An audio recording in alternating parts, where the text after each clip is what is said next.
Capítulo 33. Catarina se concentra em Deus. Então aquela serva, obedecendo a Deus, fixou nele o olhar, cheio de ardoroso amor. Capítulo 34. A providência divina. Continuação. 34.1. O caso particular. Então o eterno Deus mostrou à serva a possível condenação daquele homem, a quem acontecer o caso acenado, e lhe disse: procure entender. Permitiu o fato para livrar aquela pessoa de eterna condenação que ela merecia. Ao misturar seu sangue com o do meu filho, pôde ganhar o céu. Eu não me esquecera de que ele tinha grande respeito e amor a Maria, mãe de Jesus. Por causa do Verbo encarnado, eu entregara aquele homem a Maria. Quem respeita Maria, seja santo ou pecador, não será levado pelo demônio infernal. Num ato de misericórdia, permiti sua condenação à morte pelos homens. Tudo aconteceu por causa do egoísmo, que lhes tira o discernimento e impede o conhecimento da verdade. Se os homens afastassem o egoísmo, reconheceriam e seguiriam minha vontade, teriam respeito pelos acontecimentos e, no momento da colheita, teriam o prêmio das suas fadigas. Não duvides, minha filha. Realizarei tuas aspirações, bem como os desejos dos meus servidores. Sou o vosso Deus, retribuo pelos esforços, cumpro os santos desejos. Apenas quero pessoas que com discernimento batam à porta da minha misericórdia, sem duvidar, na certeza de que providencio. 34.2. A providência e a reconstrução do homem. Após ter falado sobre o caso particular, volto ao assunto geral. És incapaz de avaliar a fraqueza humana, quanto o homem não tem juízo e discernimento, confiando apenas em si mesmo, nas próprias ideias. Ó homem estulto! Não percebes que tua capacidade de conhecer provém de mim? Não vês que fui eu a dar-te o conhecimento e a cuidar das tuas necessidades? Toma em consideração tua experiência. Pretendes fazer coisas que não podes, nem sabes.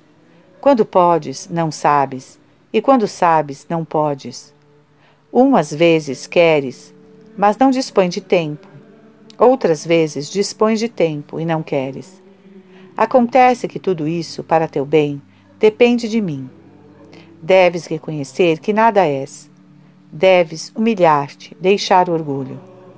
Como as coisas não dependem de ti, só encontras instabilidade e privação. Unicamente minha graça é estável e firme. Somente ela jamais te será retirada ou mudada. Contra a tua vontade, nunca a perderás por causa do pecado. Como podes rebelar-te contra mim? Se tu seguisses a reta razão, desconfiarias de ti mesmo e de tuas capacidades de conhecer. Viraste um irracional. Não percebes que tudo é instável, menos minha graça? Por que não confias em mim, teu Criador? Por que confias em ti mesmo? Por acaso não sou fiel e leal contigo? Certamente que o sou, e sabes disso. Experimentas esse fato continuamente. Ó filha bondosa e querida, a humanidade não foi leal e fiel para comigo. Desobedeceu a minha ordem e achou a morte.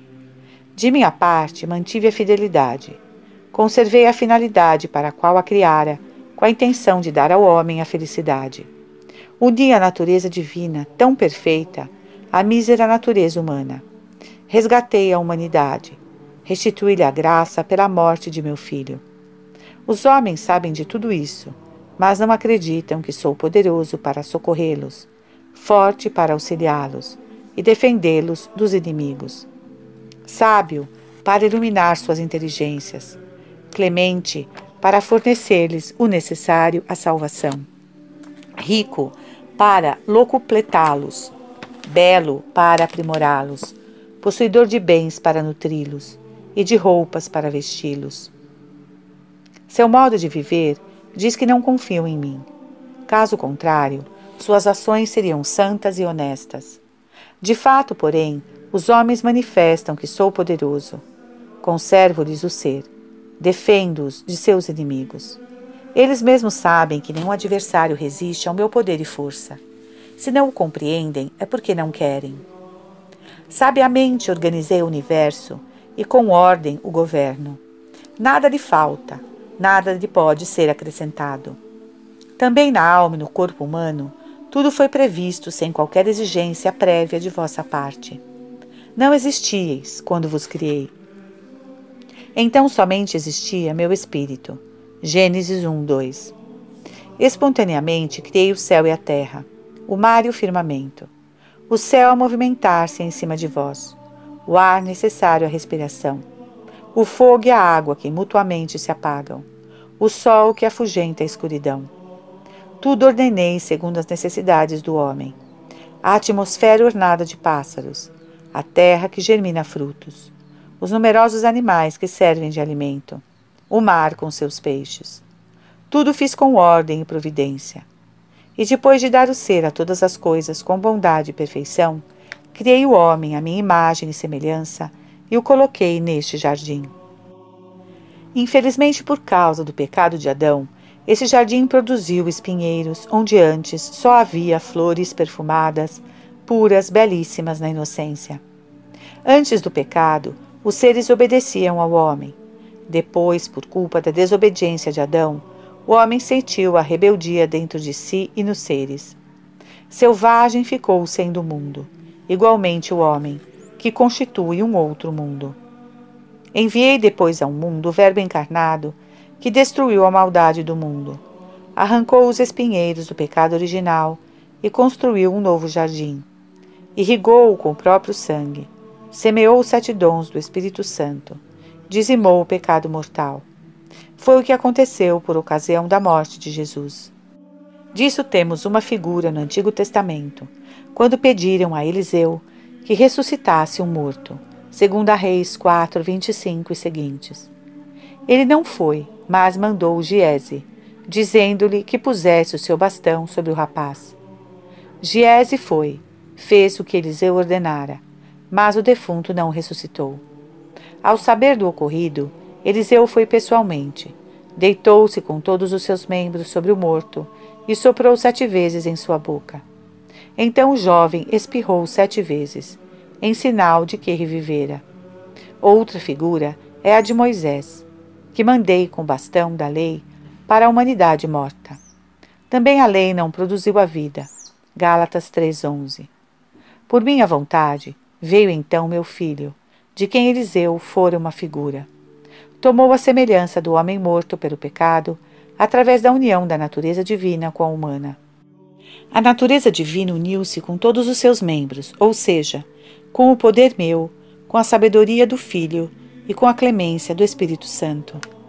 Todo o abismo da Trindade conformou-se, uniu-se à vossa humanidade. Depois dessa união, o amoroso Verbo pôs em prática uma outra, quando apaixonadamente procurou a morte na cruz. Estendeu-se sobre o madeiro. Depois, pelo batismo, soprou sobre o homem morto, deu-lhe os 7 dons do Espírito Santo e destruiu o pecado.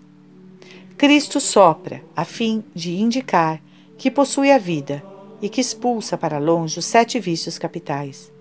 Formou assim um jardim, ornamentado com gostosos frutos. O livre-arbítrio humano, que é o jardineiro, pode conservar esse jardim bem cultivado, ou no mato, conforme preferir. Quando ele semeia o veneno do egoísmo, nascem os 7 vícios capitais e todos os outros. Os 7 dons do Espírito Santo são afastados e o jardim perde sua força. Sem a iluminação, que dirige a vontade, o homem não terá mais a fortaleza, a prudência, a fé, a esperança, a justiça. Com uma fé morta, o homem colocará a sua esperança em si mesmo e nas criaturas, não em mim que sou o Criador. Já não possuirá a caridade e a piedade, ambas destruídas pelo amor à própria fraqueza. Ficará cruel consigo mesmo, impiedoso para com os outros, despojado de todos os bens, arruína-se na maior desgraça. Quem pode dar novamente a vida a tal homem? O novo Eliseu, o Verbo encarnado. De que maneira? quando a pessoa livremente se desvencilha do pecado e pelo amor se conforma a meu Filho, banhando-se em seu sangue. Tal coisa se realiza quando o sacerdote, depois que o pecador se confessou, aplica-lhe sobre a cabeça os frutos do sangue, havendo desprezo pela culpa, satisfação e propósito de não mais pecar. Tal é o modo de restaurar o jardim da alma durante essa vida. Após a morte já não haverá possibilidade. 34:3. A providência e os acontecimentos da vida. Como vês, por minha providência, reconstruí o segundo mundo que é o homem. Ao primeiro permiti que causasse sofrimentos e rebelião para o vosso bem. É algo de providencial, com a finalidade de evitar que confieis nele, no mundo, e vos orienteis para mim, vossa meta final. Na pior das hipóteses, a importunação dos males mundanos fará a pessoa erguer o coração e o afeto até mim. Infelizmente, os homens são demais ignorantes e nada compreendem. São de tal forma débeis que procuram os bens terrenos, apesar de todas as dificuldades, e recusam-se a procurar a pátria celeste. Pense no que aconteceria, minha filha, se tudo na terra fosse perfeito, se o mundo fosse um lugar de descanso sem dificuldades. É para provar a virtude e premiar o esforço, e mesmo a violência, que os bons fizeram a si mesmos. Desse modo, tudo ordenei com sabedoria. Concedo favores aos homens porque sou rico e posso doar ainda mais. Minha riqueza é infinita. Tudo quanto existe foi feito por mim. Sem minha intervenção, nada subsiste. Se queres belezas, eu sou a beleza. Se queres bondade, eu sou a bondade. Sou a sabedoria, o Deus benigno, piedoso, justo, misericordioso. Sou liberal, sem avareza, e recompenso quem trabalha por minha glória. Sou alegre e faço feliz quem cumpre minha vontade. Sou providência que jamais falha ao cuidar dos servidores que em mim confiam, seja no que se refere à alma como ao corpo. Como pode o homem, que me vê alimentar o verme dentro da madeira seca, nutrir os animais selvagens, dar comida aos peixes do mar e aos pássaros do céu, que me vê dar a luz do sol às plantas e o orvalho que umedece a terra, como pode o homem pensar que não o sustento, justo a ele que foi criado à minha imagem e semelhança? Em todos os sentidos, seja no plano do espírito como dos bens corporais, o homem somente encontra a chama e o abismo do meu amor, manifestada em uma providência altíssima, amorosa, verdadeira, perfeita. Nada disso ele compreende. Tendo desprezado a luz, não se preocupe em entender. Escandaliza-se, ama menos o próximo, angustia-se pelo dia de amanhã, em uma atitude proibida por meu filho que diz: não penseis no dia de amanhã, basta a cada dia sua preocupação. São Mateus 6,34. Com essas palavras, ele queria repreender vossas infidelidades e mostrar-vos minha providência, bem como a brevidade da vida.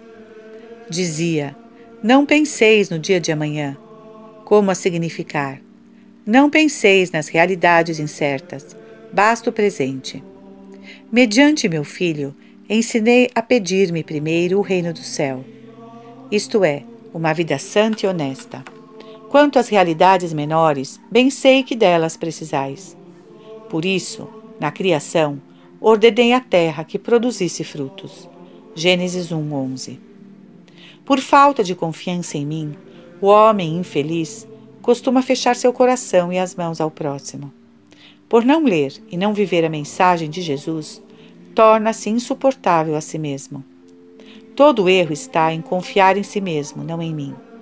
Julgam-se as intenções alheias, esquecendo-se de que eu sou o juiz. Minha vontade não é compreendida e interpretada favoravelmente, a não ser quando tudo corre bem, em satisfação pessoal e prazer mundano. Já que repôs sua confiança nas realidades terrenas, revolta-se o homem quando elas acabam e começa a dizer que minha providência não existe para ele. Acredita-se carente de tudo. Qual cego não vê riqueza alguma ou mérito na paciência? Desde esta vida é um morto. Já possui a garantia do inferno. Mesmo assim, não deixo de proteger bondosamente as pessoas. Faço a terra produzir frutos, tanto para o pecador como para o justo, propiciando o sol e a chuva para as lavouras.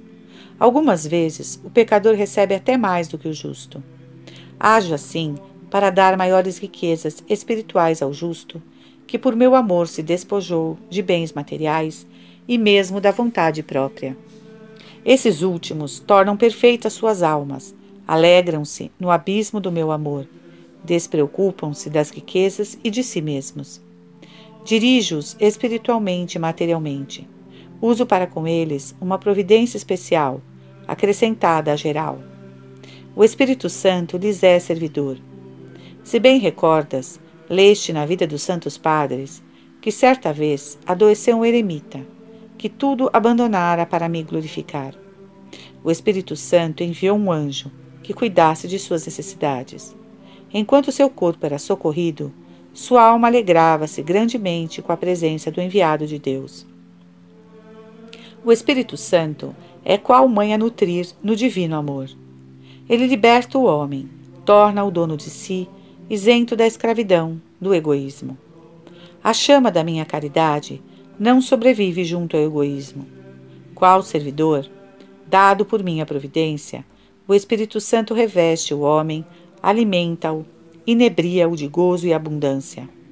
Quem tudo abandonou, tudo encontra. Ao despojar-se de si mesmo, reveste-se o homem de mim. Pela humildade, passa de servo ao Senhor, com domínio sobre o mundo e a sensualidade. Como para tudo se fez cego, vive em uma perfeitíssima iluminação, coroado de fé viva e esperança perfeita, livre de sofrimentos e angústias, gozando já da vida eterna. Como é feliz tal homem! Vivendo num corpo mortal, experimenta a felicidade dos imortais. Tudo vê com respeito, pois tanto lhe vale a mão esquerda como a direita, a dor como a consolação, a fome e a sede como o comer e o beber, o frio, o calor, a nudez como os agasalhos, a vida como a morte, a honra como a desonra, a aflição como o prazer. Em tudo permanece estável, fundamentado na rocha viva, orientado pela luz da fé e da esperança. Compreende que tudo é dado por mim com uma única finalidade, a vossa salvação. Entende ainda que a tudo providencio. Para grandes trabalhos dou grandes energias. Jamais imponho cargas impossíveis de se carregar, na hipótese de que a pessoa procure fazê-lo por meu amor. O sangue de Jesus prova que não desejo a morte do pecador, mas que se converta e viva. Este é o motivo pelo qual tudo realizo. O homem que se despojou de si mesmo entende tais coisas e se alegra em si mesmo e pelos demais. Ele não teme que venham a faltar coisas pequenas, pois tem a certeza das grandes na luz da fé. Destas já me ocupei no início deste tratado. Quanto é valiosa esta iluminação que leva o homem a perceber minha verdade. Ela procede do Espírito Santo, aquele servidor por mim dado. É uma iluminação sobrenatural recebida de mim no exercício da luz natural da razão. 34.4 Providência divina quanto à Eucaristia. Sabes, minha filha, que faço em favor dos servidores que puseram em mim sua confiança. Cuido de suas almas e de seus corpos. O que realizo em benefício do corpo tem como finalidade ajudar a alma, de modo que ela cresça na fé, deposite em mim sua esperança, desconfie de si mesma e reconheça que eu sou aquele que sou, aquele que posso, aquele que desejo socorrê-la em suas necessidades e em sua salvação. Diretamente para a alma, deixei na Santa Igreja os sacramentos. Eles são o alimento da alma. A alma é incorpórea e vive da minha palavra, ao passo que o pão material destina-se ao sustento do corpo. Neste sentido, afirmou meu filho no Evangelho que não só de pão vive o homem, mas de toda palavra que sai de mim. São Mateus 4.4. Vive a alma quando segue por intenção íntima a mensagem da minha palavra encarnada. É essa palavra que dá a vida no sangue através dos sacramentos. Enquanto espirituais, eles se destinam à alma. Quando são recebidos apenas materialmente, não produzem a vida da graça. Os sacramentos supõem que o homem os receba com disposições espirituais de desejo santo. Ora, este não provém do corpo, mas da alma.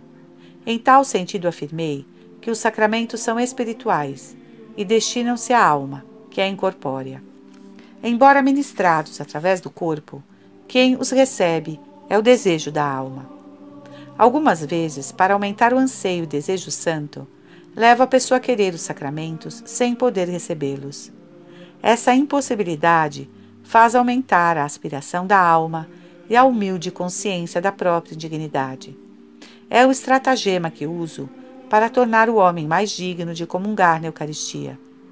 Se ainda te lembras, ouviste falar e até experimentaste pessoalmente como o Espírito Santo sugere na mente de algum sacerdote o pensamento de levar a comunhão a determinada pessoa. O Espírito Santo, que é meu amor, age sobre a consciência, e esta move o sacerdote a saciar a fome espiritual e o desejo daquela alma. Por vezes faz até retardar um pouco, e quando menos espera, a pessoa recebe o que deseja. Queres saber por que não atendo logo? Para que aumente sua fé. Jamais duvide de mim. Seja prudente, cautelosa. Nunca desanime, deixando que o desejo santo diminua. Foi o que aconteceu com aquela serva, que se dirigiu a uma igreja com grande vontade de comungar. Quando o celebrante se aproximou do altar, ela pediu o corpo de Cristo, todo Deus e todo homem. O sacerdote respondeu que não lhe daria a comunhão. A serva percebeu que suas lágrimas e seu desejo interior aumentaram. Quando chegou o momento de consagrar o cálice, por intervenção do Espírito Santo que cuidava daquela alma, o celebrante sentiu remorsos. O Espírito, que trabalhava no íntimo de seu coração, fez com que ele dissesse ao acólito: pergunta-lhe, se quiseres comungar, dar-te-ei de boa vontade a comunhão. Nesse instante, aquela serva, que já possuía um pouquinho de fé e de amor, notou que sua fé e amor cresciam enormemente. Achava que chegara até seu momento de deixar este mundo. Pois bem, foi justamente para que isso acontecesse que eu havia permitido o caso. Eu desejava aperfeiçoar aquela serva, destruir-lhe o egoísmo, sua infidelidade, sua autoconfiança. Aquela vez eu me servi de alguém. Outras vezes realizo tudo diretamente, sem outros intermediários, pelo Espírito Santo, como já aconteceu e acontece aos meus servidores.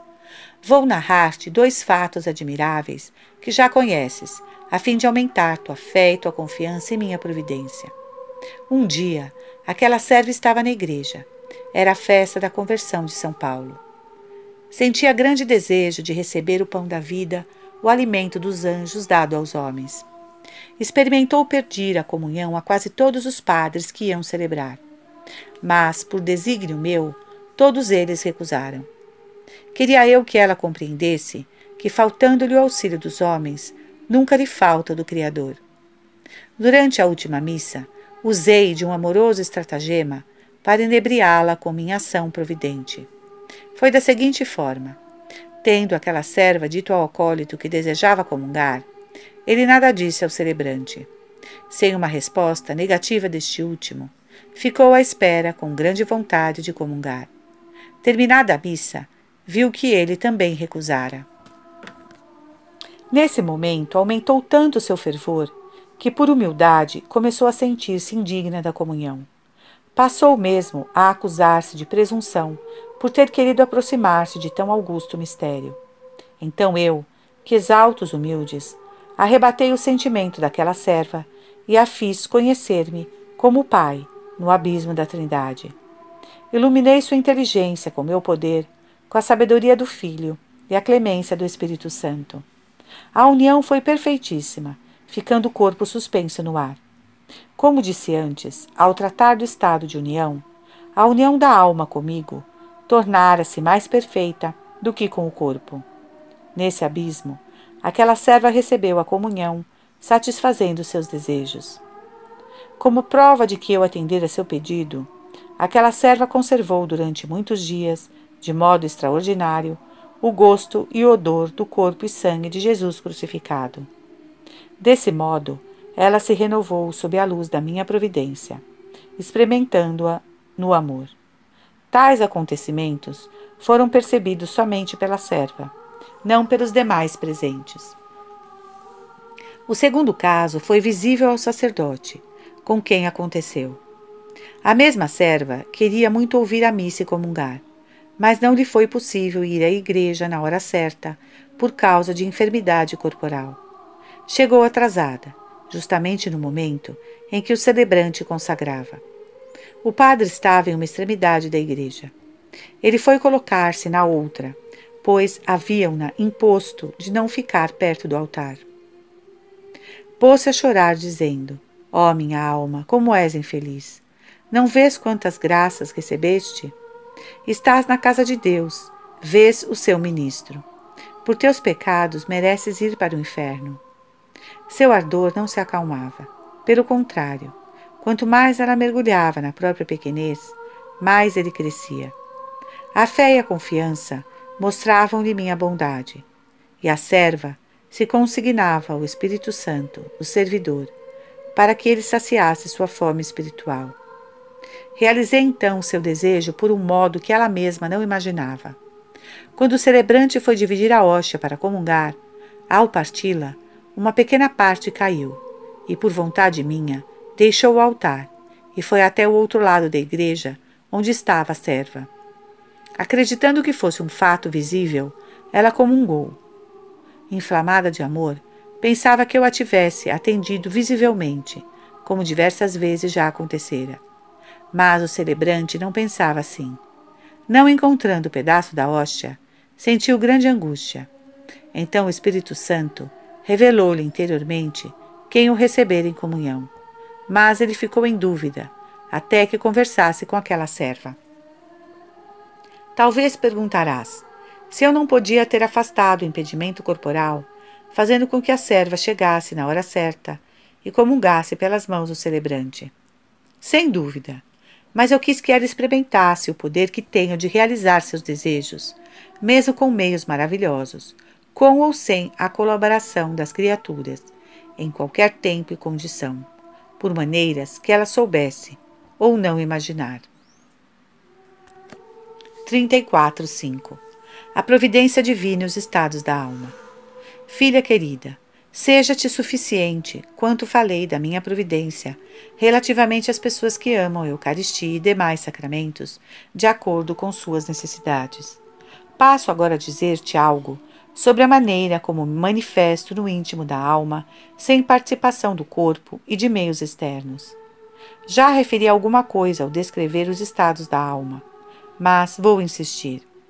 O homem pode estar em pecado mortal, na imperfeição ou na perfeição da graça. Em cada situação, presto o meu auxílio com grande sabedoria, conforme as necessidades que vejo na alma. 34.5.1. A providência divina e os pecadores. Relativamente a quem vive no pecado mortal, procuro acordar a pessoa pelo remorso e diversos sofrimentos internos. As modalidades do meu agir são numerosíssimas, e tua linguagem nem conseguiria enumerá-las. Umas vezes o homem abandona o pecado mortal por causa do remorso. Outras vezes extraio rosas dos espinheiros. Acontece, por exemplo, que o coração humano se apega a determinado objeto ou pessoa contra a minha vontade. Então eu retiro esse objeto ou pessoa, não permitindo que a pessoa satisfaça seu prazer. Como consequência, sente-se abatida, toma consciência da própria situação e, arrependida, abandona o delírio pecaminoso. Trata-se realmente de um delírio, pois julgando amar algo de valor, ao verificar, o homem encontra o vazio. Em si mesma a realidade amada tinha um seu valor, mas o resultado do amor acaba em nada, pois o pecado é negação do bem. Pois bem, desse nada, desse espinheiro, extraio a rosa salvadora do homem. Quem me leva a agir assim? Certamente não a própria pessoa, que não me procura, não me suplica por estar vivendo no pecado, no prazer, na riqueza, nas grandezas humanas, mas o amor. É ele que me leva a agir assim. Também as orações dos meus servidores. O Espírito Santo infunde neles amor por mim e pelo próximo. Munidos de inefável caridade, eles procuram aplacar minha justiça. Com lágrimas e contínuas orações, levam-me a perdoar. E no que se refere aos meus servidores, quem os faz interceder? Minha providência. Sim, eu cuido de quem vive no pecado mortal. Não quero que continue morto. Desejo que se converta e viva. Ezequiel 18, 23. Ó filha, enamora-te da minha providência. Se prestares atenção, verás como os maus jazem na miséria, com cheiro de defunto, entenebrecidos por falta de luz, mas que vão pela vida cantar e rir, passando tempo nas vaidades, prazeres e desonestidades. Lascivos, bêbados, comilões, consideram o estômago como seu Deus. Filipenses 3,19. Estão cheios de ódio, orgulho e de outras misérias de que já falei. Eles nem têm consciência da própria situação. Se não se corrigirem, irão cantando para a morte eterna. Por acaso não seria considerado tolo ou louco o condenado à morte que se encaminhasse para o patíbulo a cantar, dançar e com outros sinais de alegria? Certamente. Pois é com semelhante tolice que os pecadores se julgam felizes. Aliás, a situação deles é mais grave, porque a morte da alma traz um prejuízo bem maior que a morte corporal. Os pecadores perdem a vida da graça, os condenados apenas a vida do corpo. Os homens que são vítimas da justiça humana recebem o castigo passageiro, ao passo que os pecadores, morrendo em estado de morte espiritual, terão uma pena sem fim. No entanto, vão cantando, cegos requintados, tolos, desmedidamente loucos. Para obter-lhes o perdão, meus servidores choram, aflitos no corpo e contritos no coração, entre vigílias e contínuas orações, com gemidos e lamentos, macerando o corpo. E os pecadores zombam deles. Mas um dia, suas caçoadas recairão sobre suas cabeças. Para quem o merece, o castigo virá. Também o prêmio devido aos esforços realizados por meu amor será dado a quem o merecer. Sou o Deus da justiça. Concedo a cada um conforme seu trabalho. Por isso meus servidores não desanimam diante das zombarias, perseguições e ingratidões. Até procuram aumentar o zelo e o ardor. Mas quem os leva a bater com tanto empenho à porta da minha misericórdia? Minha providência, que contemporaneamente procura salvar os infelizes pecadores e acresce o merecimento dos servidores. Realmente são infinitos os meios que uso para afastar o pecador da culpa mortal.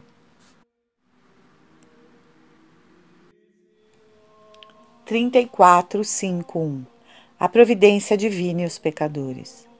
Relativamente a quem vive no pecado mortal, procuro acordar a pessoa pelo remorso e diversos sofrimentos internos. As modalidades do meu agir são numerosíssimas, e tua linguagem nem conseguiria enumerá-las. Umas vezes o homem abandona o pecado mortal por causa do remorso. Outras vezes extraio rosas dos espinheiros. Acontece, por exemplo, que o coração humano se apega a determinado objeto ou pessoa contra minha vontade. Então eu retiro esse objeto ou pessoa, não permitindo que a pessoa satisfaça seu prazer. Como consequência, sente-se abatida, toma consciência da própria situação e, arrependida, abandona o delírio pecaminoso. Trata-se realmente de um delírio, pois, julgando amar algo de valor, ao verificar, o homem encontra o vazio. Em si mesma, a realidade amada tinha um seu valor, mas o resultado do amor acaba em nada, pois o pecado é negação do bem. Pois bem, desse nada, desse espinheiro, extraio a rosa salvadora do homem. Quem me leva a agir assim? Certamente não a própria pessoa, que não me procura, não me suplica, por estar vivendo no pecado, no prazer, na riqueza, nas grandezas humanas, mas o amor. É ele que me leva a agir assim. Também as orações dos meus servidores. O Espírito Santo infunde neles amor por mim e pelo próximo. Munidos de inefável caridade, eles procuram aplacar minha justiça. Com lágrimas e contínuas orações, levam-me a perdoar. E no que se refere aos meus servidores, quem os faz interceder? Minha providência. Sim, eu cuido de quem vive no pecado mortal. Não quero que continue morto. Desejo que se converta e viva. Ó filha, enamora-te da minha providência. Se prestares atenção, verás como os maus jazem na miséria, com cheiro de defunto, entenebrecidos por falta de luz, mas que vão pela vida a cantar e rir, passando tempo nas vaidades, prazeres e desonestidades. Lascivos, bêbados, comilões, consideram o estômago como seu Deus. Estão cheios de ódio, orgulho e de outras misérias de que já falei. Eles nem têm consciência da própria situação. Se não se corrigirem, irão cantando para a morte eterna. Por acaso não seria considerado tolo ou louco o condenado à morte que se encaminhasse para o patíbulo a cantar, dançar e com outros sinais de alegria? Certamente, pois é com semelhante tolice que os pecadores se julgam felizes. Aliás, a situação deles é mais grave, porque a morte da alma traz um juízo bem maior que o da morte corporal. Os pecadores perdem a vida da graça, os condenados apenas a vida do corpo. Os homens que são vítimas da justiça humana recebem o castigo passageiro, ao passo que os pecadores, morrendo em estado de morte espiritual, terão uma pena sem fim. No entanto, vão cantando, cegos requintados, tolos, desmedidamente tolos. Para obter-lhes o perdão, meus servidores choram, aflitos no corpo e contritos no coração, entre vigílias e contínuas orações, com gemidos e lamentos, macerando o corpo, e os pecadores zombam deles. Mas um dia, suas caçoadas recairão sobre suas cabeças. Para quem o merece, o castigo virá. Também o prêmio devido aos esforços realizados por meu amor será dado a quem o merecer. Sou o Deus da justiça, concedo a cada um conforme seu trabalho. Por isso, meus servidores não desanimam diante das zombarias, perseguições e ingratidões. Até procuram aumentar o zelo e o ardor. Mas quem os leva a bater com tanto empenho à porta da minha misericórdia? Minha providência, que contemporaneamente procura salvar os infelizes pecadores e acresce o merecimento dos servidores. Realmente são infinitos os meios que uso para afastar o pecador da culpa mortal. 34, 5, 2. A providência divina e os imperfeitos. Falo-te agora daquilo que faz minha providência em favor das pessoas que, livres do pecado mortal, ainda são imperfeitas. Não vou recapitular o que já disse sobre os estados da alma, mas apenas dar algumas explicações. Sabes que faço para tirar o homem da imperfeição? Costumo enviar-lhe pensamentos molestos e aridez espiritual, deixando-o como que abandonado por mim, sem nenhuma consolação. A pessoa já não se sente do mundo, que de fato abandonou, nem lhe parece que está vivendo em mim. Uma única fonte de paz lhe resta, a certeza de não querer ofender-me. Quanto à vontade, que constitui como que a porta de entrada da alma, não permito que se abra ante os inimigos. Seja os demônios, como os demais adversários, poderão penetrar por outros setores, mas não pela vontade, que é a porta principal da cidade da alma. Como defensor, está o livre-arbítrio. Só ele pode deixar ou não que alguém passe. As portas que dão ingresso ao interior do homem são muitas. As principais são 3: a memória, a inteligência e a vontade. Delas, somente uma abre quando quer e serve de defesa para as outras. É a vontade. Com sua permissão, o primeiro inimigo a entrar é o egoísmo. Os outros vêm depois. A inteligência se obscurece.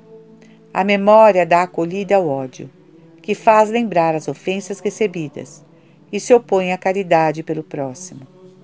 A memória recorda também os prazeres ilícitos.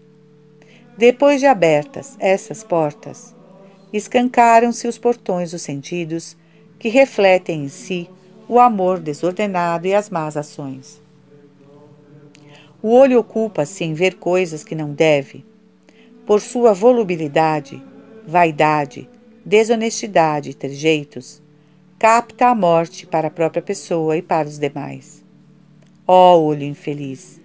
Eu te fiz para ver o céu, as belezas da criação, meus mistérios, e tu te fixas na lama, na baixeza, à procura da morte. O ouvido compraze em assuntos desonestos, ou fica à espreita de notícias, a fim de emitir julgamentos. No entanto, eu o dei ao homem para escutar minha palavra e tomar conhecimento das necessidades alheias. Quanto à língua, criei-a para anunciar minha palavra, confessar as culpas e promover a salvação dos homens. Mas dela serve-se a pessoa para reclamar de mim, seu Criador, e para prejudicar o próximo. Murmura contra ele, diz que suas ações são más, blasfema, dá falso testemunho, põe em perigo a si mesmo e os demais com palavras desonestas, diz frases ofensivas que, como punhais, ferem os corações, provocando raiva. Como são numerosos os pecados, homicídios, desonestidades, rancores, ódio, perda de tempo, provocados pela língua. O olfato também peca, por desordenado prazer em sentir perfumes. Se for cheiro de alimento, dá origem à gula e à insaciável procura de comida, seja pela quantidade, seja pela qualidade, a fim de satisfazer o estômago. Quem abre este portão da alma, infelizmente, não percebe que a gula incentiva a sensualidade e conduz à corrupção. As mãos foram feitas para prestar serviço ao próximo e socorrê-lo com esmolas, mas são usadas para furtar e praticar ações desonestas. Os pés têm a função de conduzir o homem a lugares santos e úteis, seja para si como para os outros, com vistas à minha glória e louvor. No entanto, são usados para ir-se a lugares escusos, onde conversas e divagações corrompem as pessoas. Recordei tudo isso, filha querida, para que possas chorar ao ver a cidade da alma em tão grave situação, a fim de que sintas o mal que entra no homem pela porta principal da vontade. Como disse antes, não permito que os males entrem livremente no homem pela vontade, mas podem fazê-lo pelas outras faculdades. Assim consinto que a inteligência seja invadida por pensamentos ruins, que a memória pareça esquecer-se de mim, que todos os sentidos se vejam sacudidos por lutas diversas. Às vezes, até o fato de olhar, ouvir, adorar e procurar coisas santas estremece o homem com sentimentos de desonestidade e corrupção. Tudo isso, porém, não produz morte à alma. De minha parte, não quero tal morte. Só mesmo se a pessoa a quiser livremente. Todas essas sensações ficam na periferia da cidade da alma. Não penetram em seu interior. A menos, repito, que a pessoa o queira. Qual é o motivo por que deixo o homem cercado de tantos inimigos? Certamente, não para que perca a graça, mas para que veja quanto eu sou misericordioso. Quero que confie em mim, não em si mesmo. Que se refugie em mim e não seja negligente. Sou o seu defensor, o Pai bondoso que deseja a sua salvação. Quero recordar-lhe. De mim recebeu o ser e os demais benefícios. Sou a sua vida. Como reconhece a pessoa tal situação e minha providência nessas dificuldades? Aguardando a grande libertação, pois não a deixo permanentemente em tal estado. As dificuldades vão e voltam conforme julgo necessário. Às vezes, quando a alma pensa estar no inferno, repentinamente vê-se livre, como que no paraíso. Sem nada ter feito pessoalmente, sente-se na paz. Tudo o que vê, fala-lhe de Deus. Inflama-se de amor ao tomar consciência do que realizei, retirando-a do pélago sem nenhum esforço seu. A iluminação foi repentina, devendo-se unicamente ao meu inestimável amor. Providenciei as suas necessidades no momento certo, quando já não aguentava mais. Mas por que não interviera eu antes, libertando a alma das dificuldades, no momento em que se dedicava à oração e outros exercícios? Porque, sendo imperfeita, iria atribuir aos seus esforços pessoais o que não lhe pertencia. Como percebes, é através de muitos combates que o homem imperfeito tende à perfeição. Neles a alma experimentará minha providência, percebendo concretamente realidades em que antes somente acreditava. Dou-lhe a certeza da experiência, graças à qual adquire o amor perfeito e supera o amor imperfeito. Recorro a um outro estratagema, a fim de livrar o homem da imperfeição.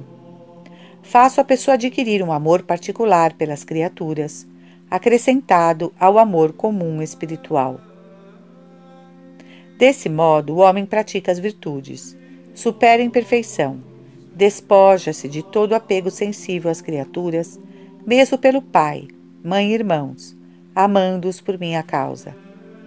Com este amor reto pelo próximo, a pessoa abandona o amor imperfeito pelas criaturas. Eis como a imperfeição é vencida.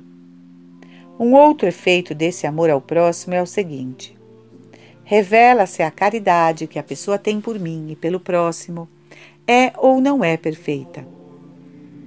É uma prova de discernimento que concedo. Sem tal consciência, a alma imperfeita não se desagradaria de si mesma e acreditaria que procede de mim o que possui. Como disse, ela é ainda imperfeita e deste modo o fica sabendo.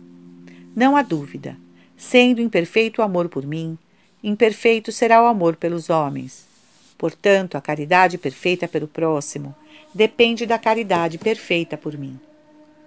Conforme o modo de me amar, também amará a criatura. Como se fica sabendo isso? De muitos modos. Se prestar atenção, não levará muito tempo para alguém o compreender. Como já o expliquei antes, vou acrescentar pouca coisa. Quando o imperfeito nota que a pessoa, especialmente amada, não manifesta o prazer e satisfação dos encontros costumeiros, ou prefere a amizade de outros, fica triste. Tal tristeza produz o autoconhecimento. No caso de que deseje aperfeiçoar-se com maior iluminação e prudência, como é seu dever, amará o próximo com mais perfeição. Conhecendo-se, repudia o sentimento egoísta. Liberta-se da imperfeição e ama perfeitamente. Tendo atingido a perfeição, amará mais e melhor as criaturas em geral e aquela pessoa em particular que eu pusera como meio para desapegá-lo de si mesmo e para incentivá-lo no amor à virtude nesta vida peregrina. Nada disso acontecerá, porém, se o imperfeito, por ignorância, cair na perturbação interior, no desânimo, na tristeza e no tédio durante o tempo da prova. Tal atitude ser-lhe-ia perigosa, pois viria a ser motivo de ruína e morte espiritual o que eu oferecera para a vida. Que ele não haja deste modo. Seja zeloso e humilde, considere-se indigno de gozar consolações. Suporte os sofrimentos, qualquer que seja a sua origem, para a honra e glória do meu nome. Procure entender, na luz da fé, que não diminuiu a virtude daquela pessoa, motivo principal pelo qual aquele meio deve ser amado. Com tal modo de agir, cumprirá minha vontade, alcançará a perfeição, razão pela qual permiti as lutas, a presença daquela criatura amada e qualquer outro problema. Tal é meu modo de agir, como providência em favor dos imperfeitos. Mas existem ainda outras formas que tua linguagem não é capaz de exprimir.